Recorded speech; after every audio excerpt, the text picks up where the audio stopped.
साकार मुरली सुनेंगे ईश्वरीय महावाक्यों को विस्तार से। मीठे बच्चे, ईश्वरीय बचपन को भूल, ऊंचे ते ऊंचा वर्षा गवा नहीं देना। फुल पास होंगे तो सूर्यवंशी घराने में राज्य मिलेगा। प्रश्न, सतयुग और त्रेता में किसी भी आत्मा को अपना कर्म नहीं कूटने पड़ते, क्यों? उत्तर, क्योंकि सतयुग त्रेता में जो भी आत्माएं आती है वह संगम की ही प्रारब्ध भोगती है।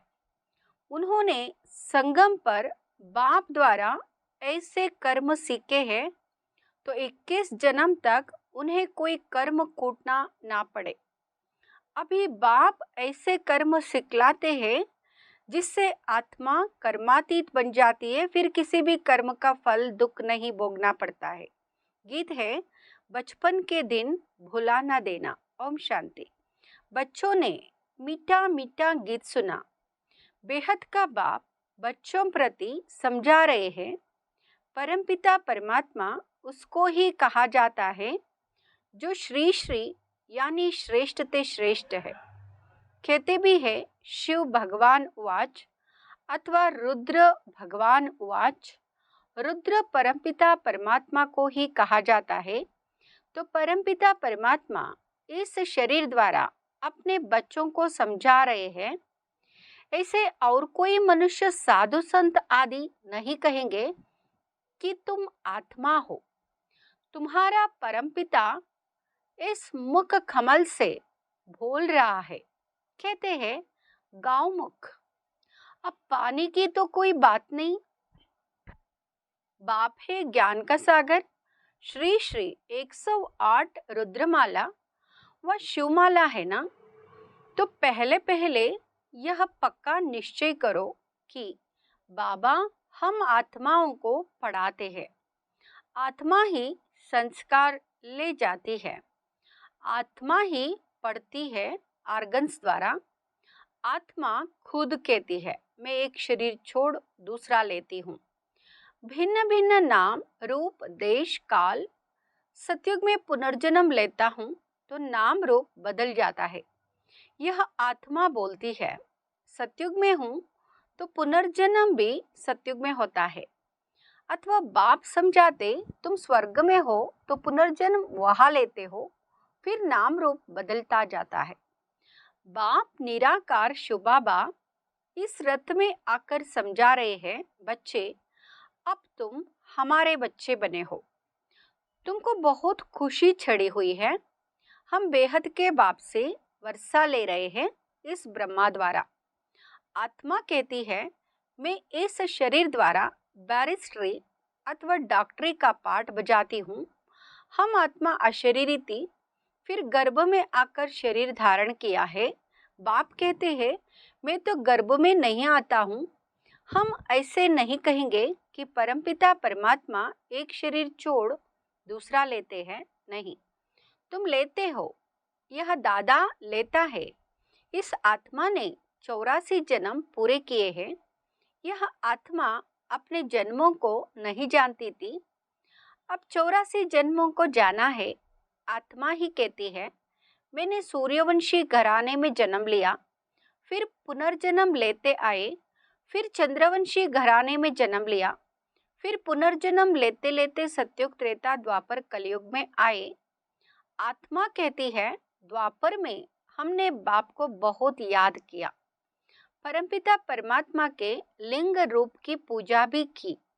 मैं आत्मा सतयुग में मालिक थी। वहाँ किसकी पूजा नहीं करती थी। स्वर्ग में भक्ति होती नहीं। आधा कल्प भक्ति की। अब फिर बाप के सम्मुख आए हैं। अभी तुम सब निराकार बाप के सम्मुख आए हो साकार द्वारा। बाप कहते हैं यह ईश्वरीय जन्म भूल नहीं जाना।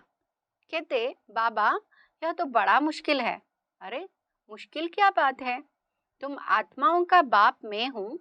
मैं आया हूँ तुमको पतित से पावन बनाने। तुम स्वर्ग की बादशाही करने लिए पढ़ते हो।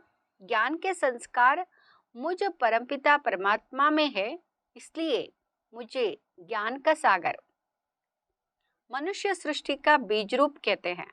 खुद कहते हैं बरोबर मैं रचयिता हूँ, मैं परम धाम में रहता हूँ, मैं यहाँ एक ही बार आता हूँ जबकि मुझे पढ़ाना होता है। पतित सृष्टि को आकर पावन बनाता हूँ, जरूर पतित ही याद करेंगे। सतयुग में पावन तो याद नहीं करेंगे, ऐसे तो कोई नहीं कहेंगे कि आकर हम आत्माओं को पतित बनाओ। नहीं, पतित माया ने बनाया है, तब कहते पावन बनाओ। परंतु उन्हों को यह पता नहीं है कि मैं कब आता हूँ।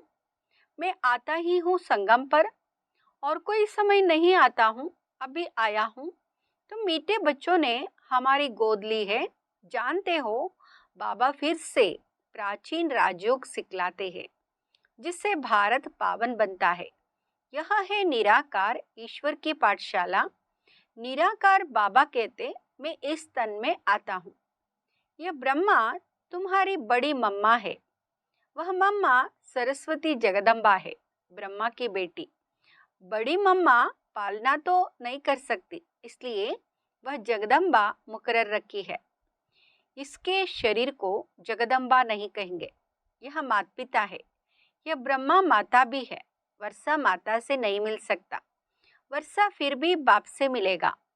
इस ब्रह्मा माता के तुम मुख वंशावली हो। बाप कहते हैं बच्चे मेरा बनकर तुम स्वर्ग की बादशाही लेने लिए पुरुषार्थ करते करते फिर कहा माया के युद्ध में हार नहीं जाना, भाग नहीं जाना। यह ईश्वरीय बचपन भुलाना नहीं।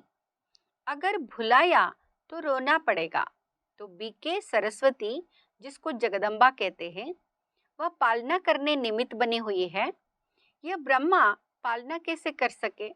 कलश पहले पहले इनको मिलता है, पहले इनके कान सुनते हैं, फिर जगदम्बा है संभालने के लिए। अब बाप कहते हैं मैं संगम युग पर आया हूँ तुमको वापस ले जाने, जैसे धर्माऊ मास, जिसको पुरुषोत्तम मास कहते हैं ना, वैसे यहाँ भी पुरुषोत्तम युग है, जहाँ उत्तम से उत्तम पुरुष बनना होता है। पुरुषोत्तम माना उत्तम ते उत्तम पुरुष कौन है? यह श्री लक्ष्मी नारायण।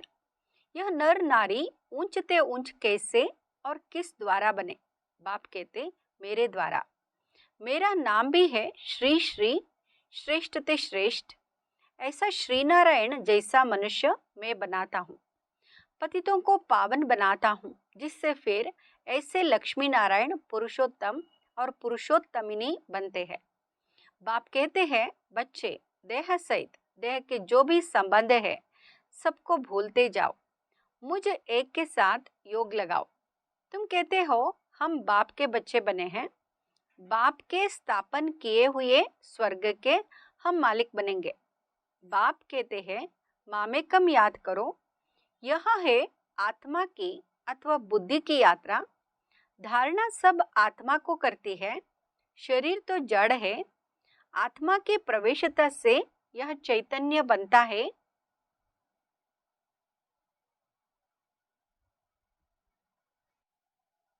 तो बाप समझाते हैं लाडले बच्चे, यहाँ याद की मंजिल बड़ी लंबी है। तीर्थों पर तो मनुष्य चक्र लगाकर लौट आते हैं, तीर्थों पर तो कभी विकार में नहीं जाते हैं। क्रोध लोभ आदि हो जाए परंतु पवित्र जरूर रहेंगे, फिर घर में लौट आते हैं तो अपवित्र बन पड़ते हैं। इस समय सबकी आत्मा भी झूठी तो शरीर भी झूठे हैं। लक्ष्मी नारायण की राजधानी से लेकर जो भी आत्माएं आती गई है, इस समय सब पतित है। सतयुग में बेहद का सुख शांति पवित्रता रहती है। कलयुग में तीनों नहीं है, घर घर में दुख अशांति है। कोई कोई घर में इतनी अशांति होती है जैसे नरक, आपस में बहुत लड़ते झगड़ते रहते हैं। तो बाप कहते यह बचपन भुलाना नहीं, अगर भूले तो ऊंचते ऊंच वर्षा गवा देंगे। भुला दिया, फारकती दे दी तो अदम गति को पाएंगे। अगर श्रीमत पर चलेंगे तो श्रेष्ठ श्री लक्ष्मी नारायण बनेंगे। फिर त्रेता में 2 कला कम हो गई, इसलिए उनको क्षत्रियपन की निशानी दे दी है। ऐसे नहीं वहां कोई राम रावण की लड़ाई लगी। जो माया पर जीत पहनते हैं वह देवता वर्ण में जाते हैं। पूरे मार्क्स से 100। सूर्यवंशी नंबर 1 जो गद्दी पर बैठेंगे। थोड़े कम मार्क्स होंगे तो सेकंड नंबर। 33% मार्क्स के नीचे आ जाते हैं तो राज्य पीछे मिलता है। सूर्यवंशी का पूरा हो फिर चंद्रवंशी का चलता है। सूर्यवंशी फिर चंद्रवंशी बन जाते हैं। सूर्यवंशी राजधानी पास्ट हो गई। ड्रामा को भी समझना है। सतयुग के बाद त्रेता, सतो प्रधान से सतो हो जाते हैं। खाद पड़ती जाती है, पहले गोल्डन फिर सिल्वर कापर। अब तुम्हारी आत्मा में खाद पड़ी हुई है। आत्मा की ज्योति उजाई हुई है। पत्थर बुद्धि बन पड़े हैं। बाप फिर पारस बुद्धि बनाते हैं। कहते है आत्माएं, चलते फिरते कोई भी कार्य करते बाप को याद करो। 8 घंटा तो पांडव गवर्नमेंट को मदद करो। अभी तुम आसुरी कुल से ईश्वरीय कुल में आए हो। फिर अगर आसुरी कुल में गए अथवा उनको याद किया तो विकर्म विनाश नहीं होंगे। मेहनत सारी इसमें है, नहीं तो अंत में बहुत रोना पछताना पड़ेगा। पापों का बोझा रह जाता है तो फिर तुम्हारे लिए ट्रिब्यूनल बैठती है। साक्षात्कार कराते हैं, तुमने फलाने जन्म में यह किया। काशी कलवट में भी साक्षात्कार करा के सजा देते हैं। यहाँ भी साक्षात्कार कराए। धर्मराज कहेंगे, देखो बाप तुमको इस ब्रह्मा तन से पढ़ाता था, तुमको इतना सिखलाया, फिर भी तुमने यह पाप किए। ना सिर्फ इस जन्म के परंतु जन्म जन्मांतर के पापों का साक्षात्कार कराएंगे। टाइम बहुत लगता है, जैसे कि बहुत जन्म सजा खा रहा हूँ। फिर बहुत पछताएंगे, रोएंगे, परंतु हो क्या सकेगा। इसलिए पहले से बता देता हूँ, नाम बदनाम किया तो बहुत सजा खानी पड़ेगी। इसलिए बच्चे मुझ अपने सदगुरु के निंदक मत बनना, नहीं तो सजाएं भी कहेंगे, पद भी कम हो जाएगा। तुम्हारा सत बाबा, सत टीचर, सदगुरु एक ही है। अब बाप कहते हैं, यह ब्रह्मा बच्चा हमको बहुत याद करता है, ज्ञान भी धारण करते हैं। यहाँ और मम्मा नंबर 1 पास हो, फिर लक्ष्मी नारायण बनते हैं, इनकी डिनाइस्टी बनती है। जब सब पुरुषार्थ करते हैं तो हम भी मम्मा बाबा के मिसल मेहनत कर उनके तख्त के मालिक बने। माता पिता को फॉलो करें और भविष्य तख्त नशीन बने। यह रचयिता और रचना की नॉलेज कोई जान नहीं सकते। वह तो बेअंत कह देते, हम नहीं जानते हैं, नास्तिक है। ना जानने के कारण ही भारतवासी अथवा सब बच्चे दुखी हुए हैं। लड़ते झगड़ते रहते हैं पानी के लिए, जमीन के लिए। कहा भी जाता है यह पास्ट जन्मों के कर्म का फल है। अभी बाप से तुम ऐसे कर्म सीखते हो जो तुमको 21 जन्म कभी कर्म खोटना नहीं पड़ेगा। एकदम कर्मातीत अवस्था में पहुंचा देते हैं। भगवान वाच, हे बच्चे, मुझ बाप के अथवा मुझ साजन के बनकर फिर कभी फारकती मत देना। फारकती देने का कभी संकल्प भी नहीं आना चाहिए। वहाँ कभी स्त्री पति को डाइवोर्स देने का संकल्प भी नहीं करेगी। बच्चा कभी बाप को फारकती नहीं देगा। आजकल तो बहुत देते हैं। सतयुग में कभी फारकती नहीं देते हैं, क्योंकि वहाँ तुम अभी के पुरुषार्थ के प्रारब्ध भोगते हो। इसलिए कोई दुख का अथवा फारकती का प्रश्न ही नहीं। यह याद की यात्रा है। परमपिता परमात्मा के पास जाने की रूहानी यात्रा।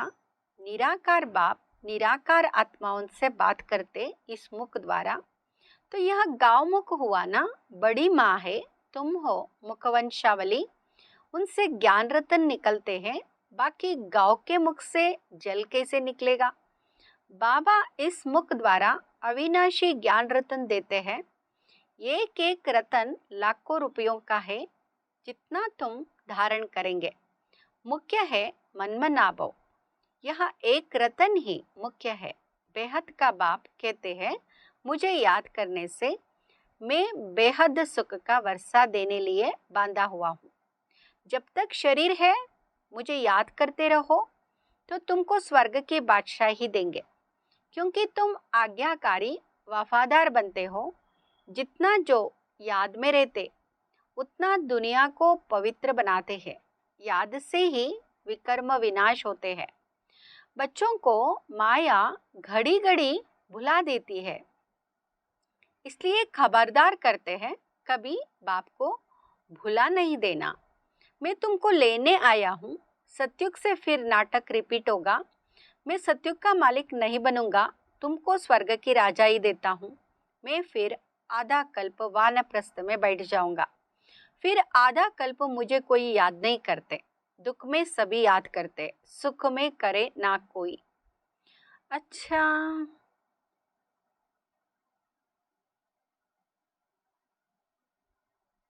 मीठे मीठे सिकिलदे बच्चों प्रति माता पिता बाप दादा का याद प्यार और गुड मॉर्निंग। रूहानी बाप की रूहानी बच्चों को नमस्ते। हम रूहानी बच्चों की रूहानी माता पिता बाप दादा को याद प्यार, गुड मॉर्निंग और नमस्ते। शुक्रिया बाबा, शुक्रिया। धारणा के लिए मुख्य सार। फर्स्ट, 8 घंटा पांडव गवर्नमेंट की मदद जरूर करनी है। याद में रह विश्व को पावन बनाने की सेवा करनी है। दूसरा, कभी कोई उल्टा कर्म करके सदगुरु की निंदा नहीं करानी है। मम्मा बाबा जैसा पुरुषार्थ कर सूर्यवंशी राजाई लेनी है। वरदान, दिव्य बुद्धि के वाहन द्वारा तीनों लोकों की सैर करने वाले ज्ञान स्वरूप विद्यापति भव। दिव्य बुद्धि के वाहन द्वारा तीनों लोकों की सैर करने वाले ज्ञान स्वरूप विद्यापति भाव। दिव्य बुद्धि अर्थात होली हंस बुद्धि। हंस अर्थात क्षीर और नीर को, मोती और पत्थर को पहचान मोती ग्रहण करने वाले। इसलिए होली हंस संगम युगी ज्ञान स्वरूप विद्या देवी सरस्वती का वाहन है। आप सभी ज्ञान स्वरूप हो, इसलिए विद्यापति या विद्या देवी हो। यह वाहन दिव्य बुद्धि की निशानी है। इस दिव्य बुद्धि के वाहन द्वारा आप तीनों लोकों का सैर करते हो। यह वाहन सभी वाहन से तीव्र गति वाला है। स्लोगन, अपनी सर्वशक्तियों को अन्य आत्माओं के प्रति विल करना ही सर्वश्रेष्ठ सेवा है। अपनी सर्वशक्तियों को अन्य आत्माओं के प्रति विल करना ही सर्वश्रेष्ठ